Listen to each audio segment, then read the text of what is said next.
আলহামদুলিল্লাহ, আল্লাহ পাকের দরবারে লাখো কোটি শুকর। মহান রব্বুল আলামিন ওয়াল জালাল ওয়াল ইজ্জা, আল্লাহ রব্বুল আলামিন আমাদের প্রত্যেককে পবিত্র দিন জুমার দিন পবিত্র ঘর, আল্লাহর ঘর মসজিদে আসার বসার তৌফিক দান করেছেন, দিনী কথা বলার শোনার তৌফিক দান করেছেন। সকলে অন্তরের অন্তঃস্থল থেকে শুকরিয়া জ্ঞাপন করি আলহামদুলিল্লাহ।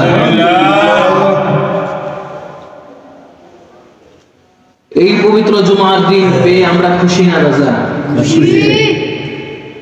আমরা যারা খুশি তারাই আগে আসছে, আর যারা বেজার তারা এখনো কি আছে? দুনিয়ার কাজের মধ্যে লিপ্ত আছে। অথচ আল্লাহ সুবহানাহু ওয়া তাআলা জুমার দিনের আজান, প্রথম আজানের পরে দুনিয়াবি কাজ করা হারাম করে দিয়েছেন। কি করেছেন? হারাম, নিষেধ করেছেন। তো এখন বলেন, আল্লাহ এখানে নিষেধ করেছেন, আর যারা দুনিয়াবি কাজের মধ্যে এখনো জড়িত আছে তারা কি আল্লাহর অবাধ্যতা করেছে কিনা? কথা বলেন। আল্লাহর নাফরমান কিনা? তারা কথা বলেন। যারা আল্লাহর কথা না মানে তারা কি? তারা নাফরমান। কি? তারা নাফরমান।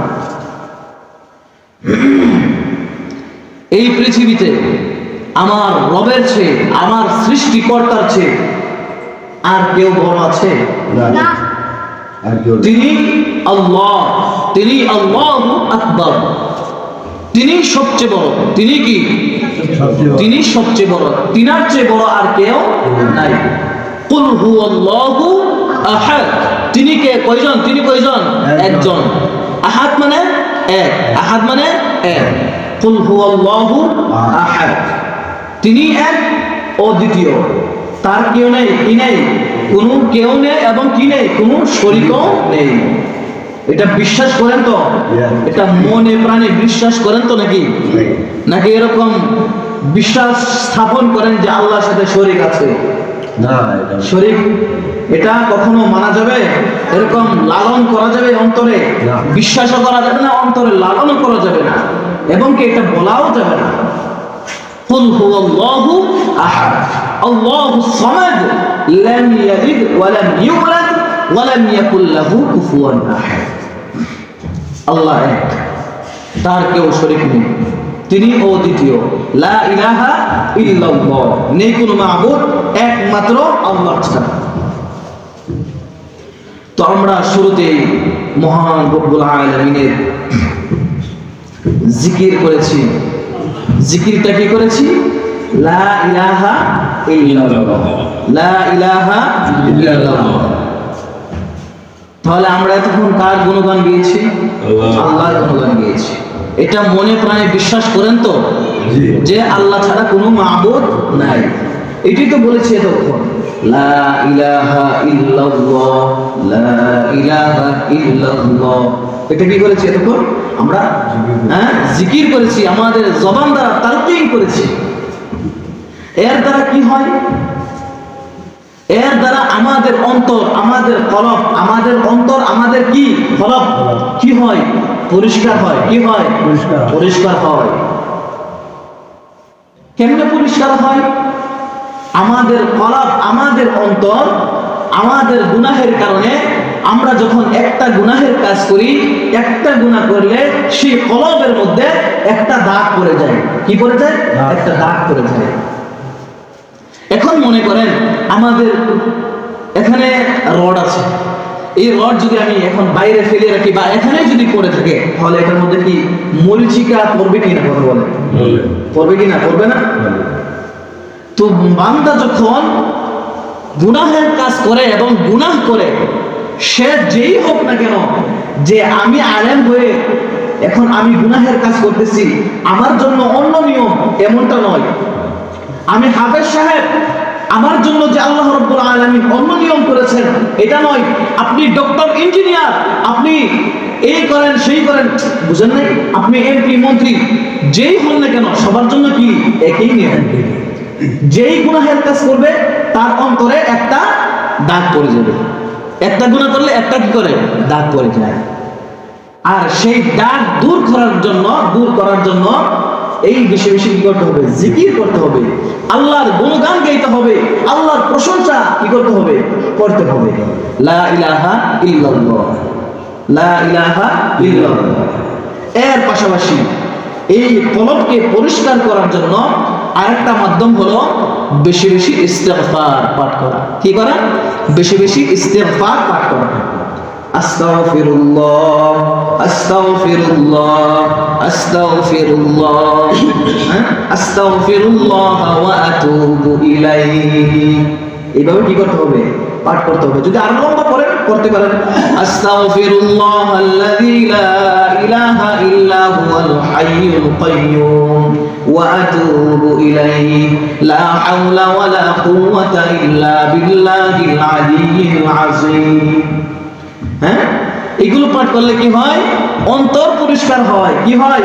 কলব পরিষ্কার হয়, অন্তরে যে মরিচিকা পড়ে আছে সেগুলো দূর হয়। আল্লাহ রাব্বুল আলামিন আমাদের সকলকে বেশি বেশি আল্লাহর জিকির এবং ইস্তিগফার পাঠ করার তৌফিক দান করুন। সকলে বলুন আমিন। এর পাশাপাশি আরেকটা আমল আছে, সেটা হলো দুরূদ, বেশি বেশি দুরূদ পাঠ করা। বেশি বেশি কি করা? দুরূদ পাঠ করা। আজকের এই ফজিলতপূর্ণ দিনে, এই ফজিলতপূর্ণ মাসের মধ্যে এবং একটা ফজিলতপূর্ণ দিন পাইছি, সেটা হলো জুমার দিন। এটা কিসের দিন? জুমার দিন। এই জুমার দিনে অনেক ফজিলত রয়েছে, অনেক কি রয়েছে? ফজিলত রয়েছে, যেটা আমরা পূর্বে কি করেছি? আলোচনা করেছি, আমরা আলোচনা শুনেছি। তো আমাদের আমলের ক্ষেত্রে আমাদের আমলটা যেন একটু কি হয়? বেড়ে যায়। আমরা একটু প্রতি জুমার দিন একটু শুরুতে কি করে? একটু মুজাকারা করি, যেন আমল যেন পিছপা হয়ে যায়, আমাদের আমল যেন আরো দ্রুত গতিটা কি করে? সামনের দিকে অগ্রসর হয়। হ্যাঁ, এটা কি করতে হবে? চেষ্টা করতে হবে, যার কারণে মুজাকারা করা। তো প্রথমে বলছিলাম জিকির করা। এই জিকির পাঠ করলে কি লাভ? এটা আমাদের জানার প্রয়োজন আছে না নাই? আমরা অনেকে জানি, অনেকে জানি না যে লা ইলাহা ইল্লাল্লাহ, এই লা ইলাহা ইল্লাল্লাহ বলার কারণে আল্লাহ সুবহানাহু ওয়া তাআলা, যে আল্লাহ তাআলার যে আসমান জমিন আছেন, সাত তবক জমিন এবং সাত আসমান যে আছেন, এই সব কিছুকে এবং দুনিয়ার যত কিছু আছে, দুনিয়ার যত কিছু আছে সব কিছু যদি আমি এক পাল্লায় রাখি আর যদি অপর পাল্লায় লা ইলাহা ইল্লাল্লাহ রাখি, ওজন করি, তাহলে বলেন তো আমার এই দুনিয়ার জিনিস বাড়ি হবে নাকি লা ইলাহা ইল্লাল্লাহর পাল্লাটা কি হবে? বাড়ি হবে। লা ইলাহা ইল্লাল্লাহর পাল্লাটা কি হবে? বাড়ি হবে। তাহলে একটা ফজিলতপূর্ণ একটা আমল না? এটা গুরুত্বপূর্ণ একটা আমল না? এটা কি আমার কথা? এটা কার কথা? রাসূলের কথা। হ্যাঁ, রাসূল আমাদেরকে কি করেছেন? শিক্ষা দিয়েছেন।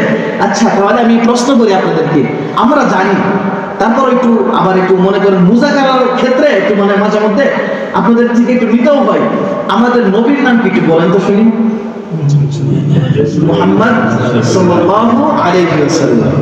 আমরা সকলেই জানি, এবং শুধু জানলেই হবে না, যে কালিমা আছে লা ইলাহা ইল্লাল্লাহু মুহাম্মাদুর রাসূলুল্লাহ সাল্লাল্লাহু আলাইহি ওয়াসাল্লাম, এই কালিমা যে পাঠ করলাম, এই কালিমার অর্থ আমাদের কতজনের জানা আছে?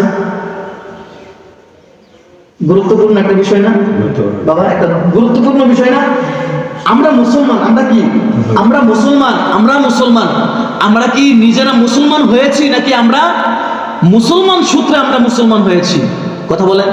মুসলমান সূত্রে আমরা, এটাকে আমরা আল্লাহর কাছে দরখাস্ত করেছিলাম?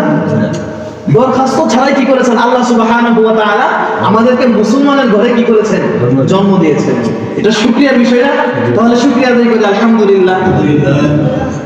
এখন বলেন যে আমরা মুসলমান হয়েছি, এখন যে কালিমাগুলো আছে, কালিমায়ে তাইয়্যিবা, কালিমায়ে শাহাদাত, হ্যাঁ, ঈমানে মুজমাল, ঈমানে মুফাসসাল, কালিমায়ে তাওহীদ, কালিমায়ে তামজিদ, এই যে 6টা কালেমা আছে, এই 6 কালেমা এবং 6 কালেমার অর্থ কাদের জানা আছে? কয়জনের জানা আছে? জানা আছে? নাই। এখন যদি আমি বলি সে স্কুল শিক্ষার্থী না, কথা বলেন, সে স্কুল শিক্ষার্থী, তার পোশাকে বলে দিচ্ছে সে স্কুল শিক্ষার্থী, তার পোশাকে বলে দিচ্ছে সে স্কুল শিক্ষার্থী। এখন এখন যদি আমি এদেরকে জিজ্ঞাসা করি যে তুমি ইমানে মুজমালের অর্থ বলো, বলেন তো বলতে পারবে সে? না। বলতে পারবে তখনই যখন সে এই কোরআন শিক্ষার জন্য কোনো এক মক্তবে আসবে এবং কি কোনো এক উস্তাদের কি হবে, শরণাপন্ন হবে, তখনই সে কি করতে পারবে, এই কালিমা বলতে পারবে এবং কালিমার অর্থ সে বলতে পারবে, সে জানবে। এখন বলেন, এই যে আমার এই বাচ্চারা, সে তো আমার ভাতিজা, সে আমার ছেলে, সে আমার নাতি, বুঝেন না, যেভাবেই হোক সে তো আমারই ছেলে, আমাদেরই সন্তান।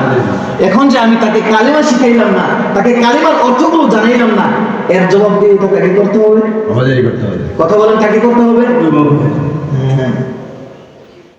এটার জবাব দিয়ে তার কাঠগড়ায় দাঁড় করাবেন কিনা, কথা বলেন। অবশ্যই দেখবে। এটা কি গুরুত্বপূর্ণ কোনো কথা নয়? কথা বলেন, গুরুত্বপূর্ণ বিষয় নয় এটা? কতটুকু গুরুত্বপূর্ণ বিষয়? অনেক গুরুত্বপূর্ণ বিষয়। এখন বলেন, আমাদের ছেলে মেয়েদেরকে আমরা যারা এই কোরআনের শিক্ষায় শিক্ষিত করতেছি না, এখন আমরা কোথায় আছি? ভুল পথে আছি। আমরা কি সঠিক পথে আছি নাকি ভুল পথে আছি? ভুল পথে আছি। আপনার ছেলেকে আপনি ইঞ্জিনিয়ার, ডক্টর, যা প্রয়োজন সবকিছু বানান, এটাকে আমরা কোনো সময় কোনো হুজুর দেখছেন জীবনে নিষেধ করতে? না, কোনো সময় নিষেধ করেন। আমরা আরো বলি যে আপনার ছেলেকে ইঞ্জিনিয়ার করেন, ডাক্তার বানান, আপনার মেয়েকে কি করেন, সার্জারি করার জন্য কি করেন, তাকে ডক্টর বানান, ডাক্তার বানান, তাকে নার্স বানান। তার আগে তাকে কি করেন, কোরআনের শিক্ষায় শিক্ষিত করুন। কি করুন? শিক্ষায় শিক্ষিত করুন। লাভ কি? শিক্ষায় শিক্ষিত লাভ কি? আগে আসি, যখন আমরা মৃত্যুবরণ করব, মৃত্যুবরণের পর তখন কি আমরা ভাড়া করে হুজুর আনবো? এখন তো দেখা যায় এটাই, ভাড়া করে হুজুর আনতে হয়, এক প্রকারের ভাড়াই বলতে হয়, বুঝেন নাই? বলতে হয় এটাই যে আমার মহল্লার ইমাম সাহেব আছে, ইমাম সাহেবকে ডাকি একটু কোরআন খতমের জন্য, একটু মৃত ব্যক্তি নড়ছে, এখানে বসে বসে একটু কোরআন তেলাওয়াত করুক, একটু তালকিন করুক, কালেমাগুলো তালকিন করুক। ইমাম সাহেবকে নেই কেন? ইমাম সাহেবকে নিতে হবে। আপনার ছেলে মেয়েকে যদি আপনি এই কোরআনের শিক্ষায় শিক্ষিত করতে পারতেন, যদি কোরআন শিখাইতেন, হাদিস শিখাইতেন, যদি এই কালিমাগুলো শিখাইতেন, তাহলে কি হুজুরকে আনার প্রয়োজন ছিল? না, ছিল প্রয়োজন, হুজুরকে আনার প্রয়োজন না। এখন বলেন, সব দিক দিয়ে কি করতেছি আমরা? দুনিয়ার মধ্যে আমরা কি করতেছি? বাইজা যাইতেছি, সব জায়গায় আটকে যাইতেছি। দুনিয়াতে যদি আমরা বাইজা যাই, তাহলে আখিরাতে কেমন অবস্থা হবে? চিন্তা করার বিষয় না এগুলো? চিন্তা করার বিষয় না এগুলো? অবশ্যই চিন্তা করার বিষয়। এই জন্য আমাদের ছেলে মেয়েদেরকে কি করতে হবে? প্রথমে কোরআনের শিক্ষায় শিক্ষিত করতে হবে, তারপর আমরা যার যে ইচ্ছা আমরা সেই পথে তাদেরকে কি করব? আমরা তাদেরকে কি করতে পারি? দিয়ে দিতে পারি, তাদেরকে বিলিয়ে দিতে পারি। এখন তো আমরা আমাদের ছেলে মেয়েদেরকে কঠিন এক কথা ভালো করে শুনবেন, মা বোনরাও ভালো করে শুনবেন, এটা শুধু যারা উপস্থিত হয় তাদের জন্য না, যেহেতু বাহিরের মাইক চলতেছে, এটা আমাদের মা বোনদের জন্য কথা। এখন মনে করেন আমাদের ছেলে মেয়েদেরকে আমরা এই কোরআনের শিক্ষায় শিক্ষিত না করে দ্বীনি ইলম শিক্ষায় না শিখাইয়া, যখন আমরা স্কুল কলেজ, যখন এই সকালবেলা যে কেজি স্কুল আছে, এই সমস্ত স্কুলগুলোর মধ্যে যখন আমরা পাঠিয়ে দিতেছি, এই সমস্ত ছেলেদের মগজগুলো কি তারা কোরআন দিয়ে কি ধুলাই করতেছে, নাকি বেদুর্মীদের যে কালচার গুলো আছে সেগুলো দিয়ে তাদের মগজগুলো ধুলাই করতেছে? তাহলে এখন বলেন যে বিদুর্মীদের কালচার দিয়ে তারা যে এইভাবে মগজ ধুলাই করতেছে, এতে কি আমার লাভ হচ্ছে না আমি ক্ষতিগ্রস্ত হচ্ছি? সবকিছুই গেলাম চিন্তার বিষয়, এবং কঠিন চিন্তার বিষয়, এটা ভাবার বিষয়। এটা কেমন ভাবার বিষয়? যে আমার ছেলে মেয়েদেরকে আমি স্কুলে দিলাম, যদি তাকে কোরআনের জ্ঞান থাকতো ভিতরে, তাহলে যখন স্কুলের পক্ষ থেকে যখন গানের আয়োজন করা হয়, তখন আমার ছেলেকে এখানে উপস্থিত থাকতো নাকি এখান থেকে সরে আসতো? কোরআন, যদি কোরআনের জ্ঞান থাকতো, আল্লাহর ভয় ভিতরে থাকতো, তাহলে কি সেই ছেলেটা এখানে কি উপস্থিত হতো নাকি এখান থেকে সরে আসতো? কথা বলে সরে আসতো। এখনো কি আমরা বাজা কিনা? কথা বলেন, এখনো আমরা বাজা কিনা? বাজা। এখন যে বিভিন্ন স্কুলে দেখা যায় বছরের শেষে এবং বছরের শুরুতে কি করা হয়? বিভিন্ন গানের আয়োজন করা হয়। হ্যাঁ, গানের অনুষ্ঠান করা হয়, এই অনুষ্ঠানগুলো এটা কি শরীয়ত সম্মত? কথা বলেন। না শরীয়ত সম্মত? না। শরীয়ত কি আমাদেরকে এটা বৈধতা দিয়েছে? যদি এখন মনে করেন আমি ইয়াকুব মাহদি, আমি ইয়াকুব, আমি একটা স্কুলের প্রধান, আমি একটা স্কুল খুলেছি, একটা কিন্ডারগার্টেন খুলেছি, এখানে আমি আলেম হয়ে যদি আমি এই গানের আয়োজন করি, তাহলে এটা কি হালাল হয়ে যাবে? এটা কি হালাল হয়ে যাবে? হারাম। কিসের বেদাত? হারাম। কি হয়ে যাবে? হারাম, সম্পূর্ণ হারাম। এখন আমি আলেম হয়ে যদি এই সমস্ত কাজ করি, তাহলে কি এটা কি হালাল হয়ে যাবে? না। ঠিক তদ্রুপ অনেক স্কুলের প্রধান, হাফেজ সাহেব, অনেক স্কুলের মাওলানা সাহেব, মুফতি সাহেব পর্যন্ত কি আছে? প্রধান আছে, যিনারা কিনা এই প্রতিষ্ঠানগুলো খুলেছেন এবং প্রতিষ্ঠানগুলো কি করেন? নিয়ন্ত্রণ করেন। এখন যদি তারা এই সমস্ত গানের আয়োজন করে, এটা কি বৈধ হয়ে যাবে? না। জায়েজ হয়ে যাবে? হবে না। কেমন হবে না? আমাদের জন্য যে মদ আছে, শরাব আছে, শরাব তো বুঝেন, মদ, এই মদ হালাল না হারাম? হারাম। এই হারাম জিনিস যদি আমি বিসমিল্লাহ বলে খাই, তাহলে কি হালাল হয়ে যাবে? না। হালাল হয়ে যাবে? না। হবে না। বরং আরো কি করলাম? আরো বড় ক্ষতিগ্রস্ত হয়ে গেলাম। ঠিক তদ্রুপ একই অবস্থা, এই গান বাদ্যের মধ্যে একই কথা। এখন যে আমাদের ছেলে মেয়েদেরকে দিলাম এই গানের অনুষ্ঠানে, এবং কি আমি নিজেও উপস্থিত হই, আমার ওয়াইফও এখানে উপস্থিত হয়, আমার মেয়েও এখানে উপস্থিত হয়, এবং কি আমার ছেলেকে, আমার মেয়েকে নাচার জন্য আমি কি করি? স্টেজে তুলে দিই। নিচে বৈশা মা দেখতেছে, ভাই দেখতেছে, বোন দেখতেছে, পিতা দেখতেছে, সবাই কি করতেছে? সবাই দেখে এই নাচ দেখতেছে। এটা কি খুব আনন্দের বিষয়? কথা বলেন, এটা কি আনন্দের বিষয়? কোন সময় চিন্তা করছে এইগুলো? গায়রত যদি আমাদের ভিতরে গায়রত যদি না থাকে, তাহলে আমাদের মাধ্যমে এই সমস্ত কাজগুলো হয়ে থাকে বেশি। আল্লাহর ভয় যদি ভিতরে না থাকে, আমাদের মাধ্যমে এই সমস্ত কাজগুলো বেশি হয়ে থাকে। হচ্ছে কিনা কথা বলেন? হচ্ছে কিনা কথা বলেন? দেখা যায় বিবাহের অনুষ্ঠানে, হ্যাঁ, গায়ে হলুদের অনুষ্ঠানে, এগুলো তো অনুষ্ঠান ঠিক না, তারপর বলতেছি গায়ে হলুদের অনুষ্ঠানে সেই বাৎসরিক কি, এই বাৎসরিক কি, এই অনুষ্ঠান, সেই অনুষ্ঠান, এই সমস্ত অনুষ্ঠানে কি করতেছে? নাচানাচি হচ্ছে কিনা কথা বলেন? বেহায়াপনা হচ্ছে কিনা কথা বলেন? হচ্ছে কিনা? এখন আমি আলেম হয়ে যদি আমার মেয়ের বিবাহের সময় যদি আমি গায়ে হলুদের অনুষ্ঠান করি, এটা কি আমার জন্য বৈধ হয়ে যাবে? কথা বলেন, বৈধ হয়ে যাবে? কারণ বলতে পারেন যখন আপনি তো আলেম, আপনার জন্য তো বৈধ হওয়ার কথা। কেমনে হবে? শরীয়ত কি আমার জন্য এক, আপনার জন্য আরেক? না। শরীয়ত সবার জন্য কি এক? সমান। সবার জন্য কি সমান? এক। মানা না মানা, হ্যাঁ, মানা না মানা এটা আমাদের দায়িত্ব, আমাদের কর্তব্য। এখন যদি আমি মানি, তাহলে আমরা কি হব? আবু বকর রাদিয়াল্লাহু তাআলা আনহু কি হব? আমরা সাথী হব। আবু বকরকে যিনি আল্লাহ রাসূল সাল্লাল্লাহু আলাইহি ওয়াসাল্লামের কি ছিলেন? সাথী ছিলেন, বন্ধু ছিলেন, শ্বশুর ছিলেন। এটা কি সাধারণ বিষয়? সিদ্দিক উপাধি কি এইভাবে পেয়ে গেছেন? এইভাবে পেয়ে গেছেন সিদ্দিক উপাধি। মনে করেন সিদ্দিক মানে কি? সিদ্দিক মানে কি? সত্যবাদী। কি সত্যবাদী? আল্লাহর বন্ধু। যারা সত্যবাদী তারা কার বন্ধু? আল্লাহর বন্ধু। যারা আল্লাহর বন্ধু হয়, তাদের স্থান কোথায় হয়? কথা বলেন, কোথায় হবে? জান্নাতে হবে নাকি জাহান্নাম? জান্নাত। আমরা এখানে প্রত্যেকটা মানুষ, আমি যদি এখন প্রশ্ন করি যে আমরা কারা কারা জান্নাতে যাইতে চাই, প্রত্যেকে কি করবেন? হাত তুলবেন যে আমি জান্নাতে যাইতে চাই। যদি বলি আগুনে কে কে পড়তে চান, কেউ কি করবে না? পড়তে চাই না। এখন মনে করেন এই ঘরের মধ্যে, এই বাবুল সাহেবের ঘরের মধ্যে, হ্যাঁ, যদি আমি সবাইকে, আল্লাহ না করুক, আচ্ছা এরকম তো পূর্বে হয়েছে, মানে উদাহরণস্বরূপ বলতেছি যে এই ঘরের মধ্যে আমরা কি করলাম? কিছু মানুষকে ঢুকাইয়া দিলাম, ভিতরে দিয়া তালাবদ্ধ করে দিলাম, বের হওয়ার কোনো কায়দা নাই। এখন যদি আমি ওই ঘরের মধ্যে যদি আগুন লাগায় দেয়, ওই মানুষগুলো কি ওই ঘরের মধ্যে থাকবে নাকি বের হওয়ার জন্য কি করবে? চেষ্টা করবে। বের হওয়ার জন্য কি করবে? চেষ্টা করবে। যদি এই দুনিয়ার মধ্যে যদি আমরা এই আগুন থেকে বাঁচার জন্য চেষ্টা করি, তাহলে আমরা কেন আখিরাতের আগুন থেকে বাঁচার জন্য চেষ্টা করি না? ভাবার কোনো বিষয় না এটা? বলেন, এটা ভাবার বিষয় না এটা? আমরা আখিরাতের আগুন থেকে বাঁচার জন্য কেন চেষ্টা করি না? নাকি মনে করতেছি দুনিয়ার আগুন যেমন সাধারণ মনে করতেছি আখিরাতের আগুন সেভাবেই মানে সাধারণ হবে, এমন মনে করতেছেন? না, অশ্লীল কালেও নয়। এই দুনিয়ার যে আগুন দেখতেছেন সাধারণ একটা আগুন। সাধারণ কি আগুন? এই সাধারণ আগুন যদি আমি এখানে বড় করে যদি এখানে আগুন ধরাই, তাহলে ওই মসজিদের সামনে থেকে এই পর্যন্ত কি আসবে? আগুনের তাপ কি করবে? আসবে কিনা কথা বলে? আসবে। এই সাধারণ এই আগুনের তাপকে আমরা এখান থেকে সহ্য করতে পারবো? কথা বলেন, সহ্য করতে পারবো?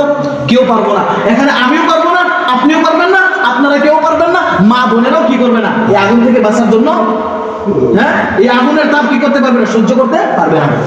তো এখন মনে করেন যে সাধারণ আগুন দুনিয়াতে জ্বলতেছে, আর আখিরাতের আগুনটা কেমন হবে? আখিরাতের আগুনটা হবে 70 গুণ তেজ বেশি হবে। আখিরাতের আগুন 70 গুণ বেশি কি হবে? তেজ বেশি হবে।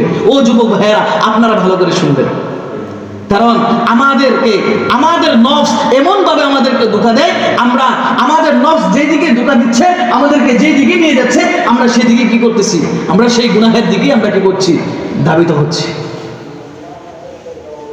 আসলে আমার কোনো স্বার্থ নাই। এইগুলো কথা বলার একমাত্র কারণ হলো আমরা প্রত্যেকেই যেন আল্লাহর তৈরি যে জান্নাত আছে সেই জান্নাতে যেন আমরা কি করতে পারি? সকলে দাখিল হইতে পারি, আমরা সকলে যেন প্রবেশ করতে পারি। আল্লাহ যেন আমাদের প্রত্যেকেই কি করেন? জান্নাত দান করেন। সকলে বলুন আমিন। এখন যদি জান্নাতে যাইতে চাই, তাহলে জান্নাতে যাওয়ার জন্য আমাদের কিছু করণীয় আছে না? অবশ্যই আছে। যে 1 নাম্বার কারণ হলো, যদি জান্নাতে তুমি যাইতে চাও, তাহলে 1 নাম্বার করণীয় হলো তোমাকে কি করতে হবে? আল্লাহর বিধিবিধান কি করতে হবে? আঁকড়ে ধরতে হবে। আল্লাহর বিধিবিধান কি? 1 নাম্বার বিধিবিধান হলো আল্লাহ যেই 5টি কি করেছেন জিনিস আমাদেরকে দিয়েছেন, কালেমা, নামাজ, রোজা, যাকাত, হজ, এর বাইরে আরো অনেক আছে। এটাই ধরেন এই 5টা ফরজ আমাদের বিধান কিনা? কথা বলেন, মুসলমানদের জন্য দেওয়া হয়েছে কিনা? প্রথমে কালিমা। আমরা কি করলাম? স্বীকার করলাম।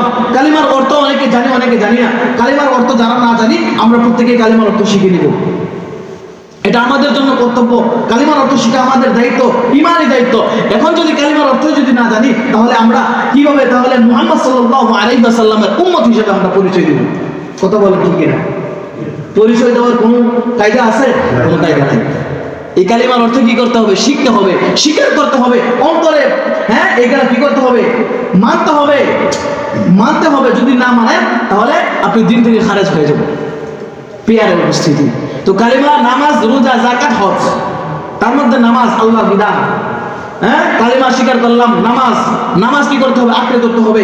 তারপর নামাজ, রোজা, সামনে রোজা আসতেছে, রোজার বিধান আসতেছে। আল্লাহ রোজার বিধান কি করেছেন? 12 মাসের মধ্যে, 1 বছরের মধ্যে মাত্র 1টা মাস আমাদের জন্য ফরজ করেছেন। কয় মাস? মাত্র 1 মাস। সেই মাসটা হলো রমাদান মাস। কি? শাহরু রমাদানাল্লাযী উনজিলা ফীহিল কুরআন। সেই কুরআনের মাসে আমাদের জন্য কি করেছেন? আল্লাহ রাব্বুল আলামিন কি করেছেন? রমজানের রোজা কি করেছেন? রমাদানের রোজা আমাদের উপর কি করেছেন? ফরজ করেছেন। সেটা কি শুধু পুরুষদের জন্য না, সেটা মা বোনদের জন্য। মা বোনরা তো অনেক বিধর্মীদের আছে, কিন্তু বিধর্মীরা তারা না। আর যারা মুসলমান তাদের জন্য কি করেছেন? আল্লাহ সুবহানাহু ওয়া তাআলা কি করেছেন? এই রোজা কি করেছেন? ফরজ করেছেন। সেই ফরজ বিধানের আগে আমাদের এই মাস চলমান শাবান মাসের আজকে 2য় জুমা। আজকে কয় জুমা? দ্বিতীয় জুমা। এই 2য় জুমা, প্রথম জুমা আমরা এই শাবান মাসের কিছু ফজিলত সম্পর্কে কি করেছিলাম? আলোচনা করেছিলাম। হ্যাঁ, এই শাবান মাসে কিছু গুরুত্বপূর্ণ বিষয় আছে। শাবান মাসে কিছু গুরুত্বপূর্ণ বিষয় আছে যেগুলো সময় স্বল্পতার কারণে আমি বলতে কি করছিলাম না, পারছিলাম না।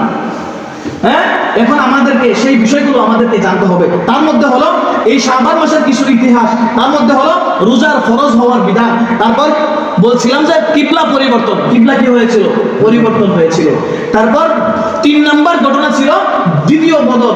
হ্যাঁ, বদর প্রান্তরে হ্যাঁ আবু সুফিয়ান তার বল নিয়ে মানে আল্লাহ রাসূলকে বলেছিলেন তোমাদের সাথে আবার যুদ্ধ হবে।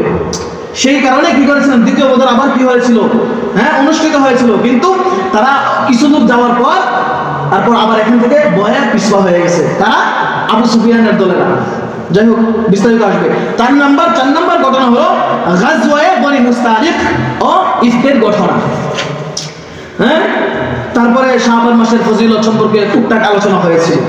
তাহলে আমরা প্রথমে শুনবো যে এই শাবান মাসের ইতিহাস, এটা আমাদের জানার প্রয়োজন। আর তার আগে সামনে এমন একটা রজনী আসতেছে, যেই রজনীর নাম হলো লাইলাতুন নিসফি মিন শাবান। লাইলাতুন নিসফি মিন শাবান, মধ্য রজনী। মধ্য রজনী মানে শাবানের অর্ধেক কি রাত্রি। অর্ধেক রাত্রি কিভাবে? মানে এক মাসের মধ্যে যদি আমি গণনা করি, যদি মাস যদি 30 দিনে যায়, তাহলে কোন দিনটা হবে, কোন রাত্রিটা হবে অর্ধেক রাত্রে? বলেন তো শুনি। 15 তারিখ। কয় তারিখ? 15 তারিখের রাত্রিটা হবে কি আমাদের জন্য অর্ধেক রাত্রি, লাইলাতুন নিসফি মিন শাবান। হ্যাঁ, যে সেই অর্ধ রাত্রিতে আমাদের কিছু করণীয় এবং বর্জনীয় কাজ আছে। করণীয় এবং বর্জনীয় কিছু কি আছে? কাজ আছে। কারণ যেগুলো করণীয় সেইগুলোর মধ্যে আমরা কি করি না, আমরা আমল করি না। আর যেগুলো বর্জনীয় কাজ সেগুলো আমরা কি করি? আঁকড়ে ধরি। আর যেগুলো বর্জনীয় কাজ, এইগুলো কি মুসলমানদের কালচার নাকি বিধর্মীদের কালচার? বলেন তো শুনি। বিধর্মীদের কালচার। বিধর্মীদের কালচার, এটা কি মুসলমানরা লালন পালন করতে পারে? কথা বলেন না। পারে? লালন পালন করতে পারে না, কারণ পারে না। আল্লাহ রাসূল বলেছেন, মান তাশাব্বাহা বিকাউমিন ফাহুয়া মিনহুম। মান তাশাব্বাহা বিকাউমিন ফাহুয়া মিনহুম। আল্লাহর রাসূল, আল্লাহর পয়গম্বর বলেন, কি বলেন ভালো করে শুনতে হবে। হাদিস শরীফের মধ্যে বলেন, আল্লাহ রাসূল সাল্লাল্লাহু আলাইহি ওয়াসাল্লাম বলেন, মান তাশাব্বাহা বিকাউমিন ফাহুয়া মিনহুম। আমার উম্মতের মধ্যে, অর্থাৎ যারা মুসলমান, তারা যদি বিধর্মীদের সাদৃশ্য অবলম্বন করে, তারা তাদের দলভুক্ত গণ্য হবে। নাউজুবিল্লাহ। বুঝছেন? এখন বিধর্মীদের যে কালচারগুলো আছে, সেই কালচারগুলো যদি কোনো মুসলমানরা করে, তাহলে কাদের দলভুক্ত হবে? কথা বলেন, কাদের দলভুক্ত হবে? বিধর্মীদের দলভুক্ত হবে। এটা কি আমার কথা? এটা কি আপনাদের ইমাম সাহেবের কথা? ইমাম সাহেবের কথা না, এটা কার কথা? আল্লাহর পয়গম্বরের কথা, আল্লাহর রাসূলের কথা, দু জাহানের সরদার সরকারে দু আলম মুহাম্মদুর রাসূলুল্লাহ সাল্লাল্লাহু আলাইহি ওয়াসাল্লামের কথা। আর মুহাম্মদ সাল্লাল্লাহু আলাইহি ওয়াসাল্লাম এমনিতে কি বলে দিয়েছেন? এটা আল্লাহর হুকুম। কার হুকুম? আল্লাহর হুকুম। তুমি তোমার উম্মতদেরকে কি করো? জানায় দাও। যার কারণে আমরা কি করতে পারছি? আজকে হাদিস জানতে পারছি। এখন আমরা যারা মুসলমান, আমাদের ভিতরে বিধর্মীদের কালচার থাকতে পারে? থাকতে পারে। যেগুলো বর্জনীয় কাজ, সেগুলো কি আমাদের ভিতরে থাকতে পারে? থাকতে পারে না। এটা আপনারা স্বীকার করেছেন। এখন যদি আমরা করি, তাহলে আমরা কাদের দলভুক্ত হব? কাদের দলভুক্ত হব? বিধর্মীদের দলভুক্ত হব। এখন কি আমরা বিধর্মীদের দলভুক্ত হতে চাই, নাকি আবু বকর সিদ্দিক রাদিয়াল্লাহু তাআলা আনহুর দলভুক্ত হতে চাই? আবু বকর কে? ওমর কে? পরে হ্যাঁ ওমর, তারপরে ওসমান, তারা কে? এটা তো আমাদের জানা নাই। তাদের দলভুক্ত হবো যে তারা কে, সেটাই তো আমরা জানি না। এখন যদি আমি বলি যে একজন মুরব্বী দাঁড়ান, আবু বকর কে ছিলেন, উসমান কে ছিলেন, হ্যাঁ, তারপরে হাসান কে ছিলেন, হোসেন কে, সঠিকভাবে অনেকেই কি করতে পারবে না, উত্তর দিতে পারবে না। সাহাবী ছিল তাই। হ্যাঁ, এগুলো আমাদের জানতে হবে। কারণ এখন তো আমরা হাড্ডি বা টিম টিম, তারা মাঠে পারে ডিম, এগুলো আমাদের মগজের মধ্যে আমরা নিজেরা, আমাদের পিতারাও ঢুকাই দিছি এবং আমাদের টিচাররাও কি করছেন, এগুলো আমাদের মগজের মধ্যে ঢুকাই দিছে। আজকে যদি প্রাইমারি স্কুলের মধ্যে যদি সিরাজ সম্পর্কে যদি কোনো আলোচনা হইতো, সিরাজ সম্পর্কে যদি তাদেরকে শেখানো হইতো, তাহলে আল্লাহ এবং তার রাসূলের জীবনী যদি করানো হইতো, তাহলে প্রত্যেকটা মুসলমান নর নারী প্রত্যেকেই রাসূলের জীবনী জানতো এবং রাসূলকে ভালো করে চিনতো। কথা বলে ঠিক কিনা? কয়টা স্কুল আছে বলেন? আমি যে স্কুলে বিরোধিতা করতেছি এরকমটা না, করতেছি যে এরকমটা না। আমাদের নিজ আগ্রহে, যেহেতু আমাদের সিলেবাসের মধ্যে, আমাদের স্কুলের মধ্যে এগুলো পড়ানো হয় না এরকমটা না। ধর্মীয় শিক্ষা আছে, আছে না নাই? কথা বলেন, আছে। এখন এমন এমন ব্যক্তিদেরকে ধর্মীয় শিক্ষার শিক্ষক বানায়, তারা নিজেরাও কি করে না, এই ধর্মীয় কিতাবগুলো কি করেন, তারা নিজেরাও অজ্ঞ, নিজেরাও জানে না ভালো করে। তাহলে আমাদের ছেলে মেয়েদেরকে কি করে ভালো করে শিখাবো? কথা বলেন। এই আলিয়া মাদ্রাসা, এখানে আমাদের প্রসিদ্ধ হলো আলিয়া মাদ্রাসা। আলিয়া মাদ্রাসার ছাত্র এখানে অধিকাংশ ছাত্র আছে এখানে। আমি যদি জিজ্ঞাসা করি, ভাই আপনি দাঁড়ান, দাঁড়ায় বলেন যে কালিমা তাইয়্যিবার অর্থ বলেন, পারবে না, দাম ভেঙে যাবে। দাঁত ভেঙে যাবে। তাহলে পারবে কেন? পারবে কি করে? যে আমার ধর্মীয় গুরু আছে, যে আমাকে ধর্মীয় শিক্ষা দিতেছে, সে নিজেই কি করে না, জানে না, ভালো করে তা পড়া বুঝাইতে পারতেছে না, যেভাবে গিলায় দেওয়ার প্রয়োজন, যেভাবে বুঝানোর প্রয়োজন সেভাবে বুঝাইছে না। তাহলে আমার ছেলে মেয়েগুলো কিভাবে ধর্মীয় শিক্ষায় শিক্ষিত হবে? দোষারোপ করে লাভ নাই। স্কুল কলেজ ভার্সিটি তাদেরকে দিয়া দোষারোপ করে লাভ নাই। তারা ঠিকই আছে, আমাদের প্রতিষ্ঠানগুলো ঠিকই আছে, কিন্তু এই এখানে যেই ধর্মীয় শিক্ষকগুলো, যেই গুরুগুলো এখানে নিয়োগ দেওয়া হয়, তাদের মধ্যে কি আছে? জামালা আছে, অবহেলা করা হয়, যার কারণে আজকে আমাদের মুসলমানদের এই অধঃপতন। কথা বলেন ঠিক কিনা? আমি কি কাউকে ঘায়েল করে কোন কথা বলতেছি? কথা বলেন, আমি কি কাউকে ঘায়েল করে কোন কথা বলতেছি? কাউকে উল্লেখ করে কথা বলতেছি? কাউকে কোনো উদ্দেশ্য করে বলতেছি না। এটা আমার আপনার চিন্তার বিষয়, ভাবার বিষয়। আমরা যে নিজেদেরকে মুসলমান পরিচয় দেই, নিজেদেরকে মুসলিম দাবি করি, এখন যে আমরা কালিমার অর্থগুলোই জানি না, হ্যাঁ, আল্লাহর যে বিধিবিধান আছে সেইগুলোই আমরা মানি না, তাহলে আমরা কি করে আমরা মুসলমানদের পরিচয় দিই? কথা বলেন ঠিক কিনা? আল্লাহ তাআলা আমাদের সকলকে হেফাজত করুন, সকলে বলুন আমিন। যদিও কথাগুলো একটু অন্যরকম লাগতেছে, কিছু করার নাই ভাই, বাস্তব কথাগুলো আমি তুলে ধরার চেষ্টা করতেছি। আজকের আমার আলোচ্য বিষয় ছিল যে শাবানের মধ্য রজনীতে কি করণীয় এবং বর্জনীয়, সেই বিষয়ে আলোচনা ছিল। সময় 20 বেজে গেছে, এখনো মুসল্লিরা আসতেছে, অথচ আল্লাহ রাব্বুল আলামিন বলেন, ইয়া আইয়ুহাল্লাযীনা আমানু ইযা নুদিয়া লিস-সালাহ মিন ইয়াউমিল জুমআহ ফাসআউ ইলা যিকরিল্লাহ ওয়া দারুল বাই'। আল্লাহ রাব্বুল আলামিন বলেন, যখন জুমার দিন প্রথম আযান দেওয়া হয়, জুমার নামাজের আযান দেওয়া হয়, এরপর থেকে দুনিয়া বিকাশ করা হারাম। কথা বলেন, কার কথা এটা? আল্লাহর কথা। এখন বলেন, যখন আজান হয়ে যায় তারপর আমরা দুনিয়াবি কাজের মধ্যে থাকি কিনা? কথা বলেন, থাকি কিনা? এখন বলেন, আমরা কি আল্লাহর বন্ধু নাকি আল্লাহর দুশমন? কথা বলেন, আল্লাহর দুশমন, আল্লাহর নাফরমান বান্দা কিনা? কথা বলেন, কথা বলে না। এটা কি আমার কোনো কথা বলতেছি না, আল্লাহর কথা দিয়ে আমি আপনাদেরকে শুনাইতেছি, বলতেছি না, আপনারা উত্তর দিবেন। এটা কি আমি কোনো বানোয়াটি কথা বলতেছি? সূরা জুমা খুলেন, সূরা জুমা খুলে দেখেন, ইয়া আইয়ুহাল্লাযীনা আমানু ইযা নুদিয়া, এবং সূরা জুমার মধ্যে আল্লাহ কি বলছে সেটা খুলে দেখেন। এখানে বাংলা পারেন না এরকম তো কেউ নাই, সবাই পারেন। সকলের অধিকাংশ মানুষের কি আছে? হ্যাঁ, স্মার্ট বড় ফোন আছে। আপনি এই ফোনের মধ্যে কোরআন ডাউনলোড করেন, মারিফুল কোরআন, তাওজিহুল কোরআন, এরকম বড় বড় যে কোরআনগুলো আছে, হ্যাঁ, আমাদের আকাবিররা লিখে গেছেন, সেগুলো আপনি ডাউনলোড করে দেখেন যে এখানে সূরা জুমার মধ্যে কি লেখা আছে। আমি তো আপনাদেরকে একদম চোখে আঙ্গুল দিয়ে দেখা যেতেছি, তারপরে যদি আপনারা না মানেন, তাহলে আমার কিছু করণীয় আছে কি? আমার কিছু করণীয় আছে? আমার কিছু করণীয় নাই। নিজেরাই কি করতেছেন? নিজেরাই নিজেদের জীবনকে কি করতেছেন? ধ্বংসের মধ্যে ফেলে দিচ্ছেন, হ্যাঁ, ধ্বংসের দিকে চলে যাচ্ছেন। চিন্তা করি না, আমরা কোনো সময় চিন্তা করি না, মনে করতেছি এই দুনিয়াটাই আমাদের জন্য সবকিছু। এই দুনিয়া আসলে কিছু না, এই দুনিয়া কিনা আসলে কিছু না। আমাদের এই যৌবন মনে করতেছি অনেক বাহাদুরি করতেছি, সেই করতেছি, অনেক কিছু করতেছি, আসলে এটা কিছুই না, কিছুই না। যখন আমার চোখ, আপনাদের চোখ যখন একদম স্তব্ধ হয়ে যাবে, যখন হাতগুলো একদম বন্ধ হয়ে যাবে, আর এইভাবে লড়াইতে পারবো না, পাগুলো দিয়ে হাঁটতে পারবো না, চোখ দ্বারা দেখতে পারবো না, কান দিয়ে শ্রবণ করতে পারবো না, এই নাক দিয়ে গান শুনতে পারবো না, এই জিহ্বা দ্বারা এইভাবে নাড়াচাড়া করতে পারবো না, তখন ঠিকই বুঝে আসবে যে এই আখিরাতের এই যে কথাগুলো বলা হয়েছিল সেগুলোকে আসলে বাস্তব নাকি অবাস্তব।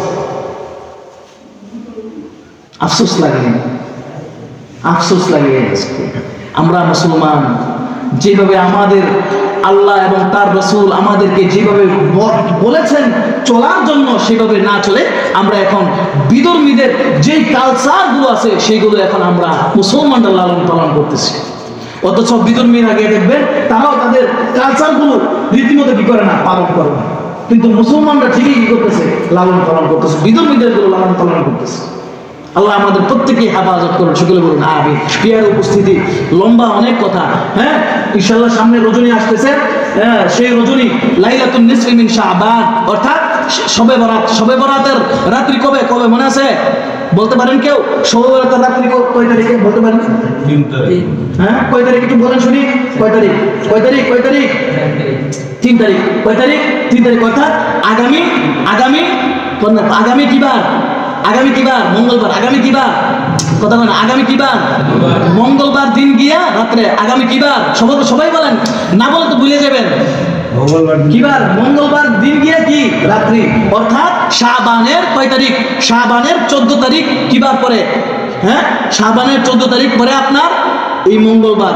এই আমরা আরবি মাস গণনা করি, তারিখ শুরু করি আমরা কি করি, চাঁদ দেখে, কি দেখে, চাঁদ দেখে, নাকি রাতে 12টা থেকে শুরু হয়, সন্ধ্যা থেকে শুরু হয়। চাঁদ উঠে কখন, রাতে 12টার সময় নাকি সন্ধ্যার সময়, সন্ধ্যার সময়। তাহলে আমাদের তারিখ গণনা করতে হবে কখন থেকে, আমাদের তারিখ গণনা করতে হবে হ্যাঁ এই মাগরিব থেকে। তো 14 তারিখ শেষ হবে কখন, যখন মাগরিবের আজান হবে তখনই কি হয়ে যাবে, ক্লোজ। তারিখ 14 তারিখ কি ক্লোজ। কোন মাসের তারিখ, আরবি এই শাবান মাসের 14 তারিখ ক্লোজ হয়ে যাবে।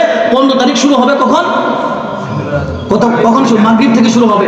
সেই রাত্রি আসতেছে, সেই রাত্রে কি আছে, কিছু ইবাদত বন্দেগী আছে, কিছু করণীয়, কিছু বর্জনীয় কাজ আছে। বর্জনীয় কাজগুলো আমি সংক্ষিপ্ত বলে দেবো, যেন আমরা সেটা কি করি না করি, সেটা আমরা পরিহার করি, সেটা আমাদের কি করতে হবে, আমল করতে হবে। আর করণীয় যেগুলো আছে সেগুলো ইনশাআল্লাহ দিক নির্দেশনা সেই রাত্রিতে ইনশাআল্লাহ দেওয়া হবে ইনশাআল্লাহ। নাকি এই জুমার দিনের মতো ওই রাত্রিতেও আপনারা দেরি করে আসবেন, হ্যাঁ কথা বলেন, দেরি করে আসবেন। ওই দিন তো মনে হয় হ্যাঁ অফিস আদালত খোলা থাকবে, মনে হয় না, বন্ধ থাকবে, আশা করি বন্ধ থাকবে। দেখছেন আমরা কত পিছায় আছি, অনেক পিছায় আছি। আমাদের অগ্রসর হওয়ার প্রয়োজন না, কথা বলেন, আমার দিকে অগ্রসর হওয়ার প্রয়োজন না, প্রয়োজন, অনেক প্রয়োজন। বুঝে আসবে ঠিকই পরে, এখন না। তো সেই বিষয়গুলো ইনশাল্লাহ পরবর্তী সময় ইনশাল্লাহ তালকিন এবং হ্যাঁ কি হবে ইনশাল্লাহ মুযাকারা হবে। যেগুলো বর্জনীয় কাজ, যেগুলো আমাদের জন্য বর্জনীয় কাজ সেটা বলে দিচ্ছি। অর্থাৎ এই মধ্য রজনীর মধ্যে আমরা অনেক কি করি, বর্জনীয় কাজগুলো আমরা কি করি, ভালো করে আঁকড়ে ধরি, মানে এগুলো ঠিক না, তারপর আমরা বলি না এটা ঠিক। পূর্ব থেকে করে আসছে, আমাদের বাপদাদারা করে আসছে, বাপদাদা দলিল না, দলিল হয়েছে হাদিস। দলিল কি, কোরআন হাদিস, কোরআন এবং হাদিস, ইজমা কিয়াস, এইগুলো হয়েছে আমার দলিল। আমার দলিল বাপদাদারা কি, আমার দলিল কি বাপদাদা, বাপদাদা দলিল নাকি বিদুরবিদের মতো বলে দিবেন যে তারাও কি জানে যে ইসলাম ধর্মটা সত্য। যদি জিজ্ঞাসা করে যে তুমি তাহলে ইসলাম ধর্ম পালন করবে না, তো আমার বাপদাদা এই ধর্ম লালন পালন করছে, তার কারণে আমি এটা করতেছি। তারা দলিল একটা দিয়ে দিচ্ছে। এখন কি আমরা যদি এরকম করি তাহলে এটা ঠিক? আমাদের দলিল হলো কোরআন, হাদিস, ইজমা, কিয়াস। এই চারটা কি করতে হবে, অনুসরণ অনুকরণ করতে হবে। আমি সংক্ষিপ্তভাবে শেষ করে দিচ্ছি। সেটা হলো যেটা সমাজের মধ্যে বর্জনীয় কাজ আছে, তার মধ্যে 1 নম্বর হলো আমরা সওয়ারাত উপলক্ষে বিশেষ করে মা বোনরাও কি করেন, এইগুলো বর্জনীয় কাজগুলো বেশি করে। আমরা তো পুরুষরা বিভিন্ন নানান ঝামেলার মধ্যে থাকি, আমরা তো এইগুলোর মধ্যে জড়িত থাকি না। তারা যাই রান্না বান্না করে আমরা তাই করি, কি করি, খাই। কিন্তু এইগুলো হয়েছে কাদের জন্য, মা বোনদের জন্য। আমরা নিজেরা ভালো করে শুনবো এবং মা বোনদেরকে বলে দিব এগুলো নিষেধ। আজকে হুজুর বলে দিছে, হাদিস বলে দিছে যে এগুলো নিষেধ, এগুলো করা যাবে না। সেগুলো হলো 1 নম্বর হলো হালুয়া রুটির আয়োজন করে এই সওয়ারাত উপলক্ষে, আছে না নাই আছে। তারপর 2 নম্বর হলো বিশেষ ধরনের নামাজ। এই সওয়ারাত উপলক্ষে বিশেষ ধরনের কোনো নামাজ নাই, বিশেষ ধরনের কি নাই, কোনো নামাজ নাই। বিস্তারিত আলোচনা ইনশাল্লাহ ওই দিন রাত্রি হবে ইনশাল্লাহ। তারপর 3 নম্বর হলো কয়েকটি কুসংস্কার আছে, হ্যাঁ তার মধ্যে মনে করেন আমরা মনে করি যে এই রাত্রিতে মৃত ব্যক্তিদেরকে দাফন করা হয়। হ্যাঁ তারা কি করে, ঘরের যে কলস আছে বা বিভিন্ন আসবাবপত্র আছে সেগুলো উদাম রাখলে কি করে, তাদের রূপগুলো আইসে কি করে, পানি খায়, এন খাই, বুঝেন না, এগুলো মানে এগুলো হচ্ছে কি কুসংস্কার। এগুলো ইনশাআল্লাহ বিস্তারিত আলোচনা হবে। 4 নম্বর হলো আতশবাজি, ফটকা ফাটানো। এগুলো আমাদের মুসলমানরা বেশি করে, মনে করে যে এটা আনন্দ। এই ছোট বাচ্চা যদি নাবালেগ বাচ্চা যদি করে, এটাও হারাম, এটাও কি হারাম। নিষ্পাপ মাসুম বাচ্চারা দিয়ে যে আপনি করে গেছেন, আপনি যে টাকা পয়সা নষ্ট করে গেছেন, এটা আল্লাহর কাছে আপনার জবাব দিয়ে এটা করতে হবে। 4 নম্বর বর্জনীয় কাজ। 5 নম্বর হলো জামাতবদ্ধ ইবাদত। জামাতবদ্ধ ইবাদত এই রাত্রিতে নাই। তারপর শেষ কথা, শবে বরাত সহিহ হাদিস দ্বারা প্রমাণিত। এই শবে বরাত সহিহ হাদিস দ্বারা প্রমাণিত। যারা অস্বীকার করে তাদেরকে সুন্দর করে আমার কাছে ধরে নিয়ে আসবেন যে হুজুর আপনি যে বললেন এই শবে বরাত কোন হাদিসে পাইছেন। আমি একদম চোখের ডিব্বা দিয়ে বলে দিতে পারবো যে তিনি যে ইমামকে অনুকরণ করে তার ইমাম এবং তার ইমামরা পর্যন্ত এই রাত্রিকে কি বলেছেন, ফজিলতপূর্ণ রাত বলেছেন। ইনশাআল্লাহ একদম সুন্দর করে বুঝিয়ে দেব। তবে অস্বীকার করার কোনো কি নাই, রাস্তা নাই। কেন অস্বীকার? এই সব রাত্রে অনেকে কি করে অস্বীকার করে, এই রাত্রিকে অস্বীকার করে। এটা ফজিলতপূর্ণ রাত না, এই রাত্রে ইবাদত করা যাবে না, এন করা যাবে না, সেন তেন করা যাবে না। এটা কারা বলে? আহলে হাদিসদের ভাইরা বলে। আহলে হাদিস ভাইরা কি করেন? এই রাত্রিকে বর্জনীয় করে। তাদেরকে সুন্দর করে আমার কাছে নিয়ে আসবেন, আমি ইনশাআল্লাহ তাদেরকে ইনশাআল্লাহ বোঝানোর চেষ্টা করবো। আল্লাহ রাব্বুল আলামিন শুরু থেকে এই পর্যন্ত যেই কথাগুলো বলেছি, বলনেওয়ালা শুননেওয়ালা প্রত্যেকেই আমল করার তৌফিক দান করুন। সকলে বলুন আমিন। ওয়া আখিরু দাওয়ানা আলহামদুলিল্লাহি রাব্বিল আলামিন।